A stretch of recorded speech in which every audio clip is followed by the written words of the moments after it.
Hi friends, I'm Clara. Welcome back to Sweet Vintage Home. We all know that feeling of retreating to the bedroom at the end of a long day, hoping for a little peace and quiet.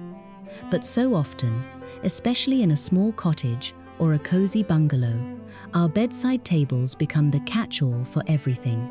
We have our reading glasses, a book or two, a glass of water, maybe a remote, and a tube of hand cream.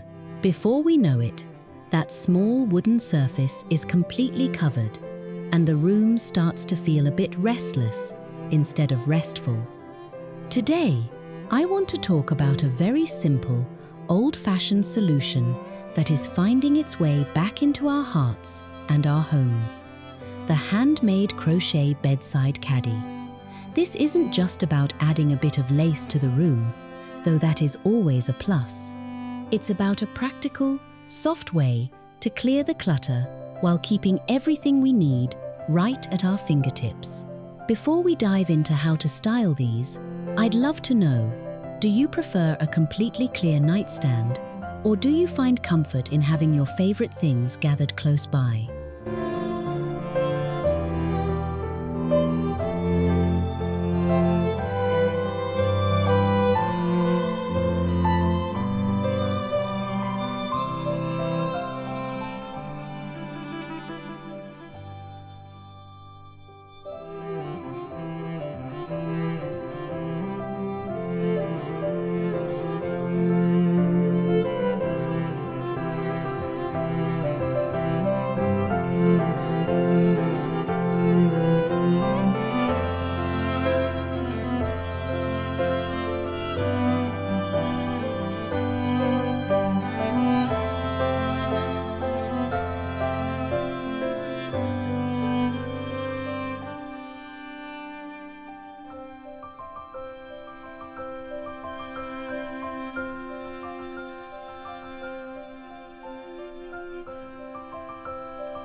In many of the older American homes I love, like a compact Midwestern farmhouse or a small-town cottage, the bedrooms weren't designed for large, bulky furniture.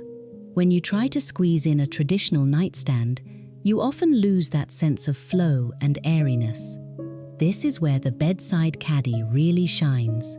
By using the side of the bed frame or even a nearby wall, we're moving the storage off the floor and off the furniture. I remember seeing something similar in a family friend's guest room years ago. She had repurposed a vintage embroidered wall pocket to hold a notepad and a pen. It was such a thoughtful touch. A crochet caddy does the same thing, but it's specifically designed to hug the side of your mattress or hang from a bed rail. It solves that problem of the disappearing remote, or the glasses that always seem to slide off a crowded table in the middle of the night.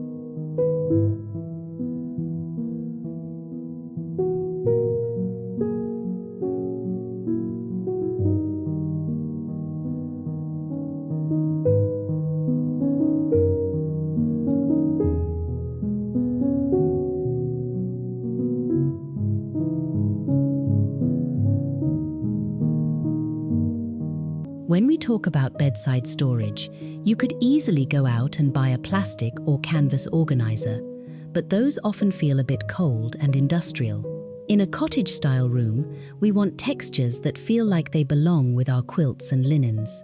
A caddy, made from a sturdy cream cotton yarn, perhaps in a raised popcorn stitch or a classic shell pattern, adds a layer of visual softness. It doesn't look like an organizer, It looks like a part of the bedding. If you're lucky enough to find one at a church bazaar or a local thrift shop, look for those with a deep pocket and a long flap that can be tucked securely between the mattress and the box spring. For a room that features a lot of floral calico or faded rose tones, a caddy in a simple sage green or a soft butter yellow can act as a lovely anchor. It brings the eye down and grounds the bed, making the whole sleeping area feel more tucked in and intentional.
While we usually think of these for the primary bedroom, they are a complete lifesaver in a guest room. When family comes to visit, they often don't have much space for their personal items. A handmade caddy hanging from a guest bed rail says, "I've thought about your comfort." You can even tuck a small lavender sachet inside to give the linens a fresh, nostalgic scent. I've also found that these work beautifully in a small sunroom or a reading nook. If you have a favorite wicker chair or a small love seat where you like to knit or read, a crochet pocket draped over the arm can hold your scissors, your yarn, or your glasses.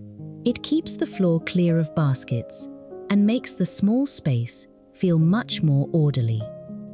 In a tiny home or a converted attic space where every inch of floor space matters, hanging a few of these from a simple wooden peg rail near the bed can replace a nightstand entirely.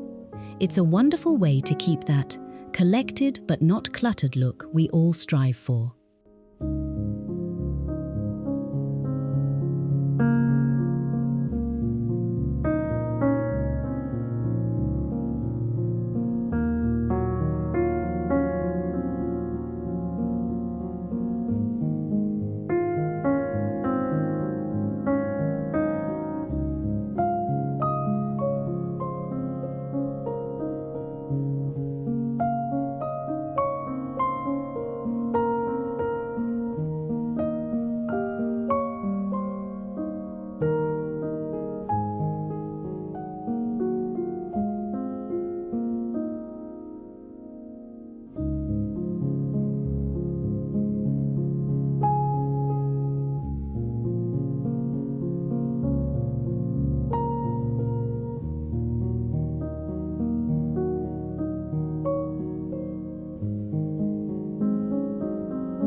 The key to keeping a small bedroom calm isn't just the storage itself, but what we choose to keep inside it.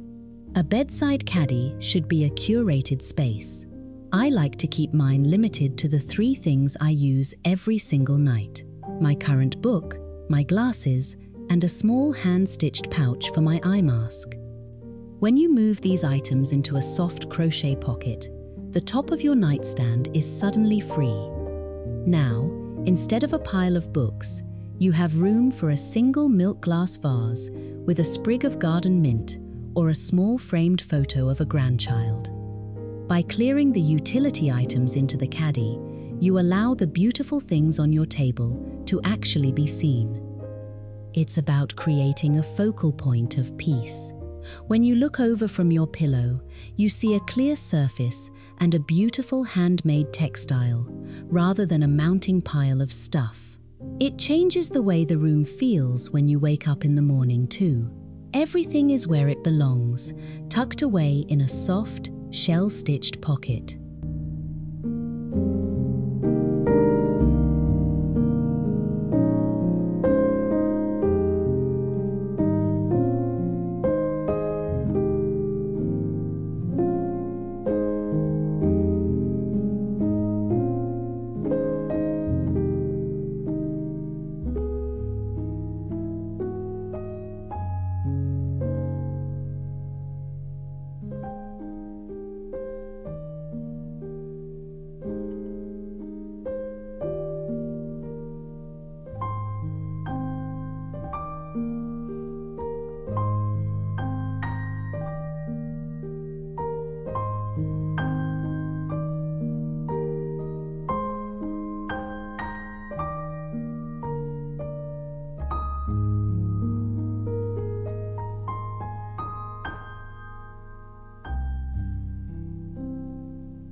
One thing to be careful of is the weight of the items you put inside.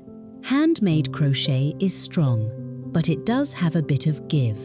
To avoid a sagging look, choose a caddy that has a reinforced top edge or a sturdy wooden dowel if it's hanging on the wall. In terms of color, I always suggest looking at your most used quilt. If you have a beautiful blue and white log cabin quilt, a white lace-trimmed caddy will look crisp and classic. If you love the eclectic look of a 1970s-style granny square Afghan, you might choose a caddy that picks up one of the darker tones, like a deep forest green or a warm terracotta, to tie the look together. The biggest mistake is trying to overstuff the caddy. If it's bulging at the seams, it loses its charm and starts to look messy. Think of it as a small station for your immediate needs, not a storage bin for everything you own. Keep it light, keep it simple, and let the beauty of the stitches show through.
There is something so satisfying about finding a practical use for a handmade item.